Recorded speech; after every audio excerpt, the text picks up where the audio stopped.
So, acromegaly, prolactinoma. Now, they will ask you us about whenever master gland is not working properly. Simply call it as hypopituitarism. So, let's talk something about hypopituitarism. It means the pituitary is not working properly, right? Pituitary is not working properly, maybe because of some acute reason or maybe because of some chronic reason. So, Ashiq can have hypopituitarism because of what? Acute or chronic. Of course, you know what is acute means. In a short time, my pituitary stopped working. What can be the reason? It can be due to infection, it can be due to infraction, or it can be like a medical error, iatrogenic reasons. Iatrogenic. Infection can be, infraction can be, or iatrogenic, right? But chronic, it is always like comes as autoimmune or something amyloid deposition disease. Deposition, chronic, or there is a destruction happening by a long time. That is called what? Chronic. Infection can be any viral, bacterial, or any infection in the brain, right?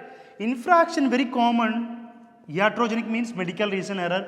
You do surgery or something or other treatment error. You heard about Sheehan syndrome, very important. That can cause you what? Acute hypopituitarism. What is Sheehan syndrome? Imagine a female giving birth. During delivery time, during parturition, she have immense bleeding, uncontrollable bleeding she is having. My God. So she will lose a lot of blood. That will cause what? Pituitary necrosis. So Sheehan syndrome means postpartum pituitary necrosis due to heavy blood loss during what? Delivery, during parturition, because of some placenta previa or like something occurred during the delivery and she is losing a lot of blood, that can lead to pituitary necrosis. Or you might have heard about apoplexy, sudden burst or hemorrhage in the pituitary, or a tumor, apoplexy. This all can be the reason for what? Acute, right? Chronic, I told you, autoimmune, deposition or destruction. See, when we talk about acute, how the patient present to you? In acute cases, the main thing we are like relevant here is we have less cortisol. Cortisol is anti-stress hormone. Cortisol regulates the glucose level. So everything there comes to a stop. So our metabolism have changed. So body will have, the person will be always hypotensive. In acute hypopituitarism, he will be hypotensive. Right? So to compensate it, patient will have what? Tachycardia every time. Every time they will be having what? Tachycardia. Right? So as a doctor, what we can do? Right? We'll treat the patient. We replace the hormone. We replace hormones. Right? Like we give them cortisol, artificial cortisol or whatever. So that we can, to an extent you can treat them. Right? So this is how we treat what? Acute. In chronic pituitarism, think here. So like you can add here this point. Chronic means, as I told you, it's for a long time. If you check the level, see, if I take the seriousness of all the hormones in our body, I can say cortisol, that is must for us. Without cortisol, not even thinking of our life itself, right? But the other hormone like FSH or LH, right? Other hormones like growth hormone or other hormone or about the TSH, all are important in itself, but see, to maintain at least the cortisol level, our body will sacrifice all other hormone, my God. At least I have to maintain cortisol. So you will have body, what they do? They sacrifice. So the level will be low here, right? So if you sacrifice TSH and LH, of course, TSH means, sorry, FSH and LH, you will have decreased libido here. Decreased libido. If a female, she will have problem in the periods. Right? And always remember, if T4 and T3 are less, you will be lethargic. Always tired. Lethargic. And to diagnose chronic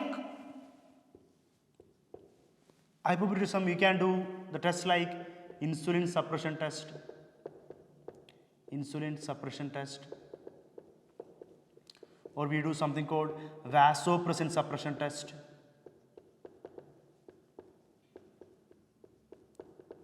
Here also no other option. What is the treatment? For chronic also, what will be the treatment? You replace the hormones, you understand the patient have a big deal, right? And to confirm the chronic, of course, we can see the change in the brain. We do an MRI also. For diagnosis, we can do an MRI imaging. Hope you understood how you specifically differentiate acute and chronic. In acute, you will have a acute cause itself. There is something you might have heard, empty cella syndrome. Empty cella, low yield, some exam they used to ask it. Empty cella syndrome. See, from the basics, first year anatomy, you know, right? In our sphenoid bone, there is a cavity inside. That cavity itself is called cella turcica. What is the name of the cavity? Cella turcica. Inside this, normally what is lodged? We have our pituitary gland lodged here. In some people, pituitary will be out. If I take an MRI, in MRI scan, what I see? I see empty.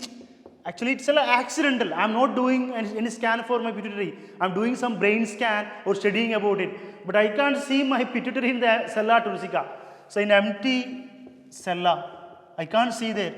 And patient will be most cases asymptomatic. Asymptomatic. If no symptom, no treatment needed. So, accordingly, you see. What is empty cella syndrome? It means I am going to a doctor at a clinic and I am doing my brain scan and accidentally I see my cella turcica don't have pituitary, they are displaced to some other place. That is simply known as what? Empty cella syndrome. So, all these can cause hypopituitarism. Logically answer the question, when pituitary is not working properly, we call it as what? Hypo. It can be acute reason or chronic reason. So, accordingly you see chronic means there will be changes in the brain, deposition, autoimmune. So, MRI or other things can confirm it and accordingly you replace the hormones. That's all about what? Hypopituitarism. Thank you.